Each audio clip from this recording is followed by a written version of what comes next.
Sir हमें confidence नहीं आता, हम बहुत टेंशन में रहते हैं, स्ट्रेसफुल। तो देखिए क्या क्या है, जब हम नई चीजें सीखने की कोशिश करते हैं, मान लेते हैं कि कोई चैप्टर आपने पहले से छोड़ा हुआ है, प्रोबेबिलिटी आपको नहीं आती, आप मेरे साथ 2 दिन प्रोबेबिलिटी सीख के देखिए, आप कॉन्फिडेंट फील करेंगे कि आपने नई चीजें सीखी हैं। तो कॉन्फिडेंस आता कैसे है? नई चीजें सीखने से कॉन्फिडेंस आता है। कोई सवाल आप बहुत लंबे तरीके से करते थे, आपने उसको सिंप्लीफाई कर लिया प्रैक्टिस कर करके, आपको लगेगा कॉन्फिडेंस आएगा। तो जब हम चीजों को सिंप्लीफाई करते हैं कॉन्फिडेंस आता है, हम नई चीजें सीखते हैं कॉन्फिडेंस आता है, हम पॉजिटिव सोचते हैं लोगों के बारे में कॉन्फिडेंस आता है, हम हेल्थी खाना खाते हैं तो कॉन्फिडेंट रहते हैं, हम मेडिटेशन करते हैं तो कॉन्फिडेंट रहते हैं, हम सनलाइट, आज ये दौर हो गया है कि बच्चे दिन में 2 बजे जगते हैं और फिर रूम में ही पड़े रहते हैं अंधेरे में, दिल्ली में 20 गज के कमरे में सनलाइट ही नहीं देख रहे। अगर आप सनलाइट देखोगे, सनलाइट को फील करोगे, कब दिन कब रात है, तो आप कॉन्फिडेंट रहोगे। आप नेचर को फील करोगे, बारिश हो रही है, बारिश की बूंदों को देख रहे हैं तो आप कॉन्फिडेंट फील करोगे। म्यूजिक सुन रहे हैं आप, अच्छे गाने सुनिए, ऊर्जा काले कौवे, ठीक है, तो आपको कॉन्फिडेंट फील होगा। लेकिन अगर आप कौन से सुनेंगे? हुस्न की रात, आंखों से मजा लीजिए।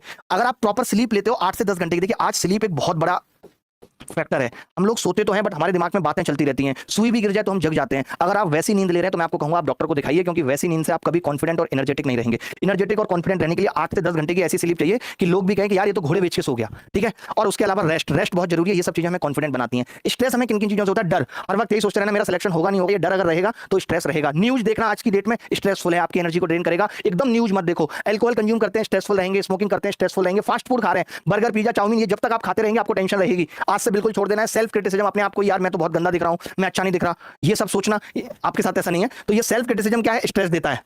ओवरलोड, बहुत ज्यादा काम कर रहे हैं सो ही नहीं रहे, औकात से ज्यादा पढ़ाई करने की कोशिश कर रहे हैं, तो ये सब भी क्या देगा? स्ट्रेस देगा। लैक ऑफ स्लीप, सोना नहीं, 3-3 4-4 घंटे सो के अपने आप को दिखाना मैं तो कम सोता हूं, ये सब चीजें स्ट्रेस देंगी। प्रोक्रेस्टिनेशन, कोई चीज आज करने का सोचा था अब कल करूंगा, कल पे टाल दिया, कल कभी आता नहीं है तो स्ट्रेस होगा। सोशल नेटवर्क, बहुत सारे दोस्त बना रखे हैं, फेसबुक पे नई नई लड़कियों को मैसेज कर रहे हैं, 2-2 3-3 घंटे इंस्टाग्राम पे बिता रहे हैं, तो ये सब चीजें क्या है? स्ट्रेस देंगी। नेगेटिव थिंकिंग, दूसरे के बारे में गलत सोचना, हमेशा नेगेटिव रहना, ये सब स्ट्रेस देगा। और थिंकिंग अबाउट पास्ट, जो चली गई छोड़ के उसके बारे में हरदम सोचते रहने से क्या होगा? स्ट्रेस होगा। तो अब आप देख लीजिएगा कि आपको स्ट्रेसफुल रहना है या कॉन्फिडेंट रहना है, ये मैंने आपको बता दिया, ये जिंदगी के रिसोर्सेस हैं कि आपको करना क्या है। अब जब आपको ये बात समझ में आ गई कि करना क्या है, तो हम आगे चलते हैं कि भैया सीजीएल में 2024 क्या है। सीजीएल में 2024